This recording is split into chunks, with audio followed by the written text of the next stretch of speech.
Bon, hier, j'ai vu que certains envisageaient de me faire affronter Cyril Gane. Alors moi, je dis, je rentre pas dans ces affaires-là. C'est pas parce que j'ai dit à tous les youtubeurs, je sais pas quoi là. Bon, j'étais un petit peu sous la colère. C'est vrai que j'ai parlé un peu sous la colère, le stress, les mots dépassent légèrement ma pensée des fois, enfin à moitié. Mais Cyril Gane, je dirais, par contre, c'est pas ma philosophie. Plusieurs points.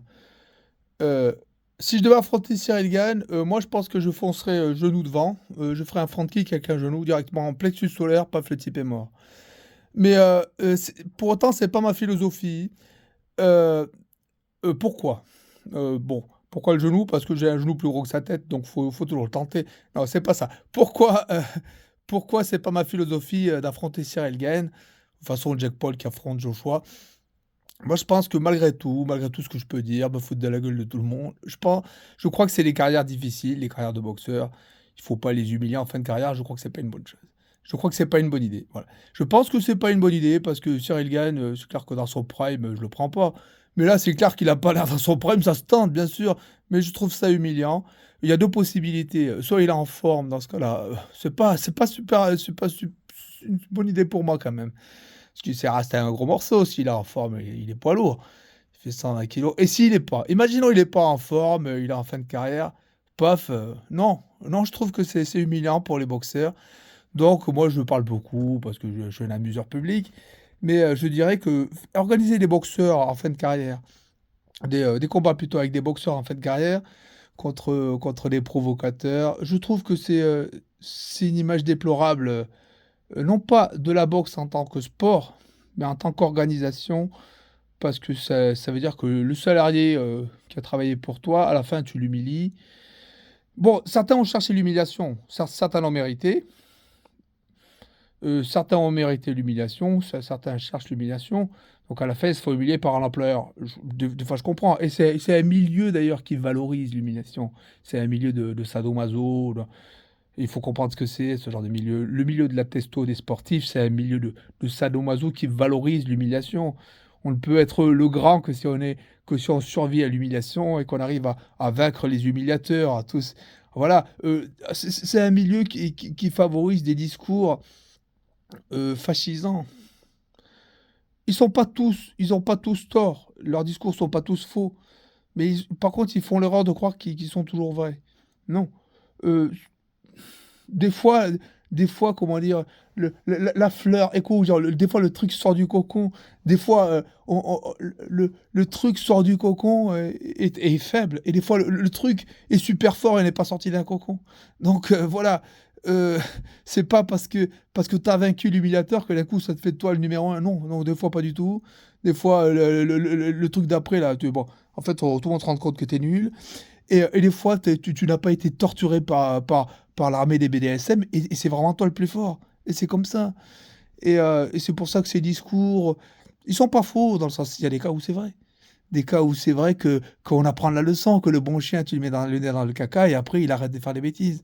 Je suis d'accord, mais je crois pas. Bon, malgré tout, je crois que l'humain doit sortir de ses sophismes. Pour moi, c'est des sophismes. C'est une automatisation qui fait croire qu'en fait, quelque chose qui a marché une fois marchera toujours. Non, ça a marché. Peut-être que c'est une bonne statistique de réussite. Le nez dans le caca, tu prends le chien, tu mets le nez dans le caca. Peut-être c'est une bonne statistique de réussite pour des chiens.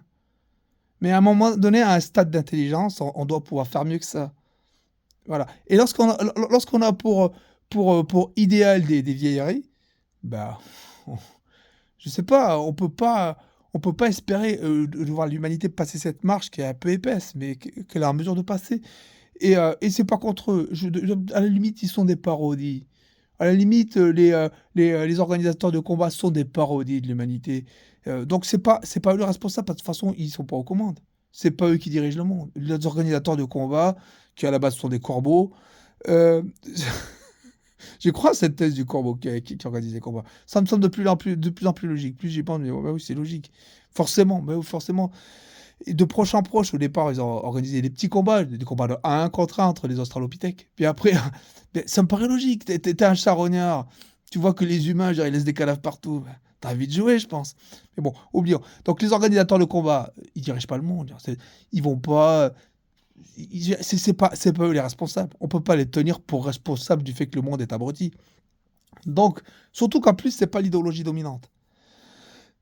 L'idéologie de la testostérone n'est pas exactement l'idéologie dominante, mais c'est une très grosse idéologie quand même qui est bien profondément ancrée, surtout dans les en bas de la société, mais également en haut, mais c'est pas exactement la vraie idéologie dominante qui domine. Même à une époque, ils ont essayé d'étouffer cette idéologie de machiste, de macho et de tout ça, de muscles. Ils ont essayé de l'étouffer, bon, elle a survécu.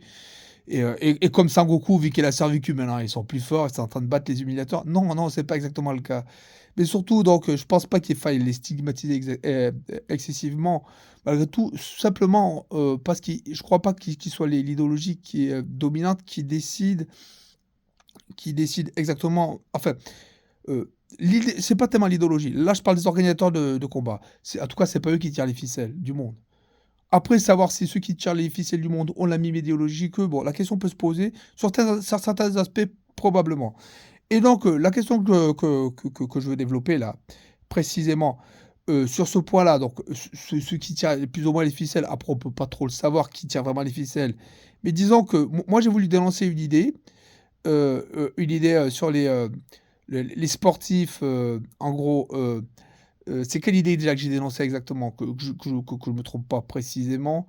Je reviens à plus de ça, je dois faire juste une séance de série de c'est ça qui me préoccupe. Je suis en plein muscu, je fais une séance de série de soulevés de terre roumain et je reviens tout de suite, pour pas perdre le fil. Donc, ce que je disais, c'est bon, pour reprendre le fil un peu de ma conversation, donc je partais de Cyril Gann, tout ça. Bon, c'est pas Cyril Gann, c'est pas contre lui. Donc, savoir si en fait pour passer la marche, l'humanité peut y arriver avec ces vieilles méthodes. En gros, tu fait une connerie, on va te punir. La punition, elle doit être humiliante, ce genre des choses-là. Et, euh, et moi, je dirais, en fait, euh, c'est pas eux qui vont. C'est-à-dire, ils vont pas changer le monde, les organisateurs de combat de boxe. Ils vont pas le changer. Euh, Par contre, l'éducation nationale, oui. L'éducation nationale, elle peut changer le monde. Je veux dire. Lorsque l'éducation nationale décide, par exemple, lorsque toute l'éducation nationale d'un pays décide d'appliquer des méthodes, là, ça impacte le monde. Mais lorsque un organisateur de combat de boxe le fait, je veux dire, ça n'a pas de raison d'impacter le monde. Donc, il y en a, lorsqu'ils prennent ce genre de décisions, ouais, quand la personne fait ci, on va faire ça, comme sanction ou pas, eux, ils peuvent impacter le monde, et ce sont les législateurs qui donc légifèrent sur le pénal, mais aussi l'éducation nationale. Et les personnes comme ça et les darons du vivre ensemble et toutes les conneries qui font qu'en fait, ils vont jouer au Robocrotte du quotidien, là, avec leur pistolet. Attention, messieurs, là, vous venez d'éternuer en public, on n'a pas le droit d'éternuer en public. Et après, il te met le pistolet sur la table, pas fait, tiens. J'ai dû le tuer, il a éternué en public, celui-là. Le jour où on vous dit qu'en fait, il ne faut pas respirer, il y aura les gardiens du vivre ensemble qui vont dire, monsieur, vous êtes en train de respirer, là, on ne peut pas respirer. Et ça sera comme ça, je veux dire. Parce qu'il y a toujours des négriers volontaires. Parce que l'autre con, là, de Boileau, il a parlé des, des, des esclaves volontaires. Mais la vraie vérité, c'est qu'il y a toujours des putains de négriers volontaires, qui sont d'anciens nègres. Il y a toujours d'anciens nègres qui viennent faire les négriers volontaires. Et c'est pas pour viser des personnes de couleur. Genre, on peut employer le terme esclave ou serf, la servitude, parce qu'en France, on parlait des serfs, des services. Il y a toujours d'anciens serfs qui sont même pas véritablement, comment dire, je sais pas comment on dit là, affranchis. Ils sont même pas libérés réellement de leur chaîne. Ils restent quand même des serfs d'une certaine manière et qui vont jouer aux esclavagistes pour les autres, pour que les autres restent des bons serfs également. Quand il y en a c'est quasiment tout le monde. Mais bon, dans la communauté, tout le monde travaille pour un pot commun. On comprend, je veux dire, pourquoi, au niveau du travail, de l'argent, ça a lieu. Pourquoi pas? Mais pour tout le reste, non. Je veux dire, c'est pas parce qu'un jour. Et certains vont dire si. Ben, imaginons un jour, tu traverses dans le passage clouté, le flic vient de te cogner, te briser les genoux. Alors, bon, t'en veux au flic, mais la prochaine fois, c'est le jour où quelqu'un d'autre que toi passe au passage clouté, tu vas demander au flic, toi, tu vas dire, mais monsieur le flic, pourquoi vous lui pétez pas les genoux à lui? Et il y en a beaucoup qui font la procédure jusqu'à ce que le flic pète les genoux de l'autre qui est passé au passage clouté aussi. Et pourquoi vous avez ce comportement-là? Parce que vous êtes des petites merdes. Vous êtes des petits négriers esclavagistes volontaires. Et là, c'est pas une question d'argent, là. Là, c'est une question de la punition. Je reviens au sujet initial de la sanction. Si vous, on vous a sanctionné, alors on doit sanctionner autrui toujours. Et vous allez dire: «Bah oui, mais c'est logique, c'est l'équité». Mais l'équité, vous allez vous la mettre dans le cul, putain. Vous êtes des esclavagistes volontaires, vous êtes les petits flics du quotidien, les petites merdes. Vous êtes l'inverse de la résistance dans ce pays. Le nazi arrive, il frappe, et alors après, le jour que «Monsieur, mais le nazi, là, faut frapper» et après le nazi doit frapper tout le monde et après et voilà et après tout le monde doit se faire frapper par le nazi parce que vous l'exigez. Vous exigez que le nazi frappe. Parce que vous êtes pas la résistance, vous l'avez jamais été. Vous n'avez jamais été le début du soupçon, ni les fêtards de Paris, ni les fêtards d'ailleurs, de province, ni quoi que ce vous êtes pas la résistance, vous êtes les petits nasillons volontaires.